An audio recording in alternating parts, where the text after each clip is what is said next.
આજે ભાવનગર જિલ્લામાં બનેલા લઠ્ઠાકાંડના અનુસંધાનમાં જે પીડિતો દવાખાનામાં દાખલ છે એની મેં મુલાકાત લીધી, ખબર અંતર પૂછ્યા અને એમની પાસેથી પ્રશ્ન પૂછીને જાણવાની કોશિશ કરી કે શું કહેવા માંગે છે. ગુજરાતમાં અને એમાંય ભાવનગરમાં લઠ્ઠાકાંડ થયો એ દુઃખની બાબત છે, પણ એના કરતાંય વધુ દુઃખ એ વાતનું છે કે આજથી 3 વર્ષ પહેલા આ જ જગ્યાએ, અહીંયા જ્યાં બેઠો છું એ જ જગ્યાએ બેસીને બોટાદ બરવાળાના લઠ્ઠાકાંડ બાબતે અમે ગળું ફાડી ફાડીને બોલ્યા હતા કે આ સરકાર આપણા નિર્દોષ યુવાનોનો ભોગ લે છે. આજે 3 વર્ષ પછી ફરીથી આ જ જગ્યા, આ જ સરકારી ભાવનગરની હોસ્પિટલ, એનું આ જ બિલ્ડિંગ ને એ જ 3જા માળે એ જ વોર્ડના એ જ ખાટલા પર લઠ્ઠાકાંડના દર્દીઓ સૂતા છે. આજથી 3 વર્ષ પહેલા પણ એ જ બિલ્ડિંગ, એ જ 3જા માળના એ જ વોર્ડના એ જ ખાટલા પર લઠ્ઠાકાંડના દર્દીઓ હતા, પણ એ બોટાદના હતા. દર વર્ષે અલગ અલગ જિલ્લામાં લઠ્ઠાકાંડ થાય છે. હજારો બહેનો નાની ઉંમરે વિધવા બને છે. આ ભાજપની સરકાર હિન્દુઓના નામે મત માગે છે. મારે ગુજરાત સરકારના રોયલ સ્ટેગ મંત્રીને પૂછવું છે કે આ રક્ષાબંધન આવે છે, જે બહેનોના ભાઈ આ રોયલ સ્ટેગ પીવાથી છીનવાઈ ગયા, એનો ભાઈ આ ગુજરાત સરકારના રીલ બનાવતા રોયલ સ્ટેગ મંત્રી પાછો અપાઈ શકશે? હિન્દુ મુસલમાન, હિન્દુ મુસલમાન, હિન્દુ મુસલમાન, આ હિન્દુઓના દીકરાઓને રોયલ સ્ટેગ પીવડાવીને મારી નાખ્યા. ગાંધીનગરમાં બેઠેલા ગૃહ વિભાગના રોયલ સ્ટેગ મંત્રીને પૂછવું છે કે આ રક્ષાબંધન આવે છે, બેન ક્યાં રાખડી બાંધવા જશે? કયા ઘરે જવાનું? કયા હાથે રાખડી બાંધવાની? ઈ બેનની પીડા, ઈ માની પીડા, ઈ ભાણીની પીડા ગાંધીનગર સુધી પહોંચવાની છે ખરી?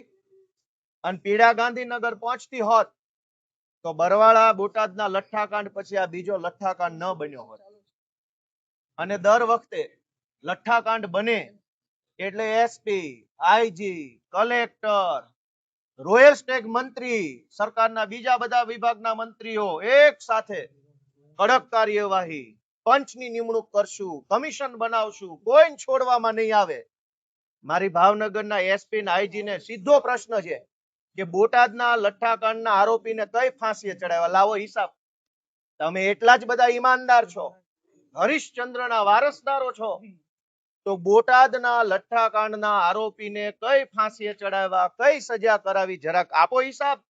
ઘટના પછી ઘટના, ઘટના પછી ઘટના, નિર્દોષ યુવાનોનો ભોગ લેવાઈ જાય અને સરકાર માત્ર વાર્તા કર્યા કરે. આ કેટલું દુઃખદ છે.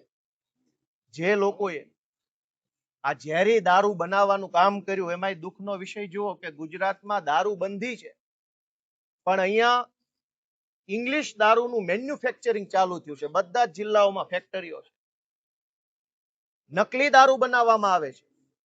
બોટાદમાં જ્યારે લઠ્ઠાકાંડ બન્યો ત્યારે પણ અમદાવાદની ફેક્ટરીમાંથી ઇથેનોલ આવેલું, અને ભાવનગરમાં દારૂ બન્યો તો પણ અમદાવાદથી ઇથેનોલ આવે છે. સરકારનો તો એવો દાવો છે કે આ કડક હાથે કામ લેવા વાળી સરકાર છે કે અગાઉના લઠ્ઠાકાંડ વખતે રોયલ સ્ટેગ મંત્રીએ એવું કીધેલું કે હવે પછી ગુજરાતમાં કોઈ ઘટના ન બને એવો નમૂનારૂપ દાખલો બેસાડવામાં આવશે. ભાઈ, તમારી વાત તો બુટલેગરે માનતા નથી, હાલી હું નીકળ્યા છો. નહીતર ગુજરાત રાજ્યના રોયલ સ્ટેગ મંત્રી એમ કહી દે કે હવે કોઈની ખેર નથી, અને ભાવનગરમાં પાછા રોયલ સ્ટેગની બોટલો બનાવવાનું ચાલુ થઈ જાય. તો આ બુટલેગરો તો મંત્રીને ઘોળીને પી ગયા છે, સરકારને ઘોળીને પી ગયા છે, આને કોઈનો ડર નથી. આ પરિસ્થિતિની અંદર આપણી બહેનો દીકરીઓનો શું દોષ? આજે જે 7 વ્યક્તિઓના મૃત્યુ થયા, એના પરિવારની માં, પત્ની, બહેન કે બાળકો, હવે એનો આધાર કોણ?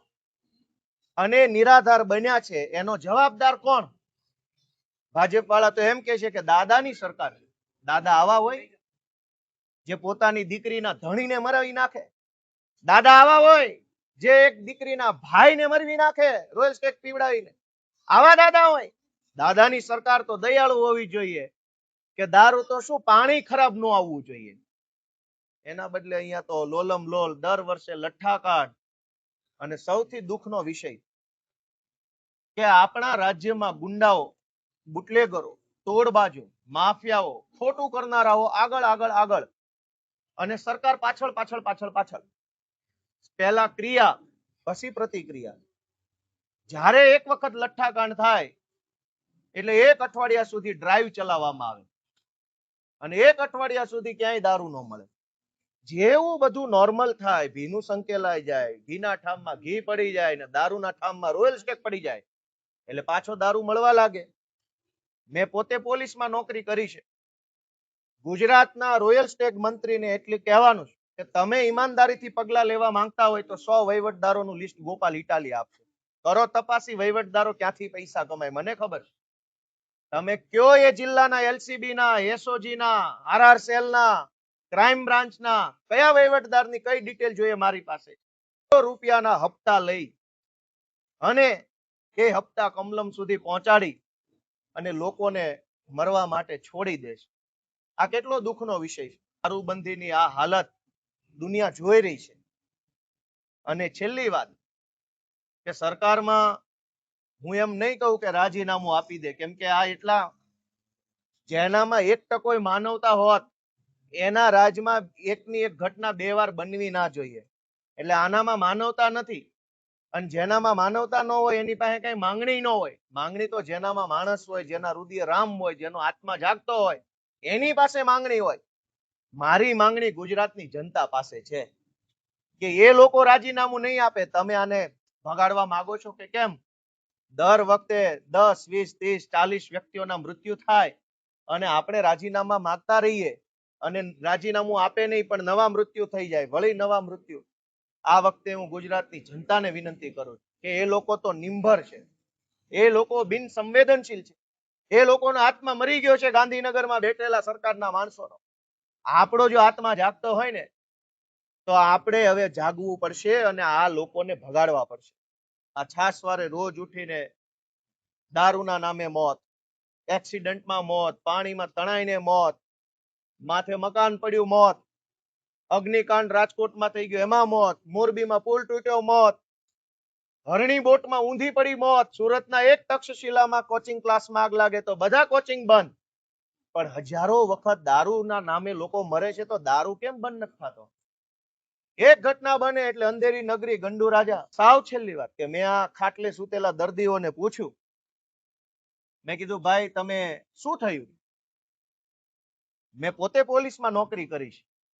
કેવા આરોપી કે ફરિયાદી, સાક્ષી કેમ જૂઠું બોલે, શું કરે મને બધી ખબર પડે. હું વકીલ છું. મેં કોર્ટમાં લોકોને સોગંદ ઉપર ખોટું સાચું બોલતા જોયા છે.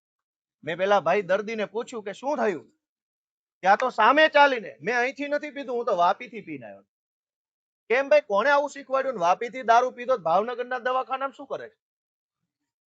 પોલીસે એને શીખવાડીને બેસાડ્યો કે ઓલો ગોપાલ ઇટાલી આવે તો આવું આવું કહી દેજે, અહીં નથી પીધો, હું તો ત્યાંથી પીને આવ્યો ને તબિયત સારી છે. વાહ ભાઈ વાહ. એ ભલા માણસ પોલીસ વાળાઓ, એ ભાજપના રોયલ સ્ટેટ મંત્રી, જરાક ભગવાનથી ડરો, અમારાથી તો ના ડરો. અમારા મોઢે આરોપીઓ જુઠ્ઠું બોલે કે અહીંથી નહીં વાપીથી દારૂ પીને આવ્યો. બીજા ભાઈને પૂછું તમે, તો કે મને તો કઈ તબિયત સારી જ છે, ખાલી મને અંદરથી એવું લાગ્યું કે કઈક ઉલટી થાય છે, બાકી મને કઈ છે નહીં.